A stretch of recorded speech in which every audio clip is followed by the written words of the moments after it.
start. Assam is one of the most beautiful parts of India. Here we have the biggest river and sprawling mountains, green fields, and big dense forests. All these go to make this part of the country beautiful, but they also make communications difficult. We are trying and we hope we shall succeed in maintaining the beauty and at the same time improving the communications. The Communications Ministry has under contemplation the opening up here of a number of post offices and telegraph offices. It is also proposed to have landing grounds for aircraft in convenient places where other means of communication cannot be opened.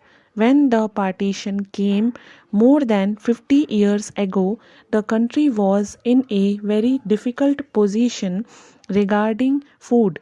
We were importing a huge quantity of food grains from foreign countries. Thank God we are now nearly out of the wood and are able to produce enough for our needs. In the same way, we hope we shall be able to surmount other difficulties which still confront us. That has been possible because the people as a whole have realized the importance of self sufficiency in the matter of food. They have all helped in producing more. There is no dearth of cloth now in the country. I am hoping that any other difficulties that we still have will be solved without much delay. After all, our independence is only 6 years old, and what was not achieved, not even thought of for such a long time, has been achieved within this period. I would therefore earnestly ask you to devote all your energies to the betterment of your own conditions through the council which has been established here. A constitution can be only what its people want it to be. If you make good use of the constitutional provisions, you will find they are good enough for you. You may rest assured that the Government of India and the Government of Assam will ever be ready to give you such assistance and help you as you need. We know the difficulties which you have to face, and the Government of India have been trying to help you. The opportunities that you have now got are of great value. They place your destinies in your own hands, and we are ready to give you such assistance as you require. This position has not been earlier when India was not free. You have mentioned the services of the missionaries. I am glad to be able to bear testimony to the very good work that the missionaries have been doing in various parts of the country. I have before this borne testimony to this fact on several occasions. I am therefore not surprised that you have spoken so highly of them. I would only suggest most respectfully one consideration for them. All of us, whether Christians or non Christians, appreciate their services.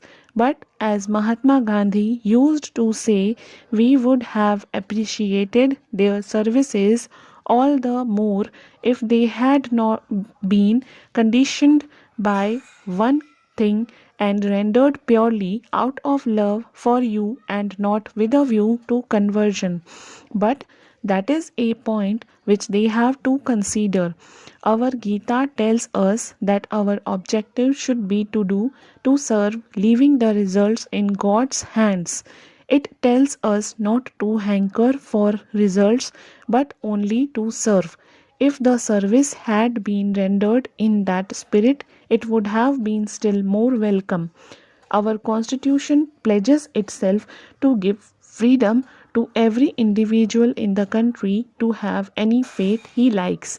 A Christian is as dear to India as a Hindu or a Muslim or a follower of any other religion. We know too that a Christian regards himself as an Indian as much as a Hindu does. That has been one of our great points, not only now but since time immemorial. To you who live in these hills, it is not necessary to point out that for reaching a peak you can go by several routes. We want everyone to feel that the peak is his and he can reach it by any route that he chooses. Therefore, there can be no objection to any Christian preaching Christianity to Indian Christians or even to non Christians, and the government is determined to give full effect to these provisions of the Constitution. I know that for some time past, some kind of agitation with regard to missionaries has been going on. There is no objection to any Christian preaching his religion. If any objection has been taken, that is not due to the preaching of Christianity but due to other kinds of activities which some of them have been illegally carrying on.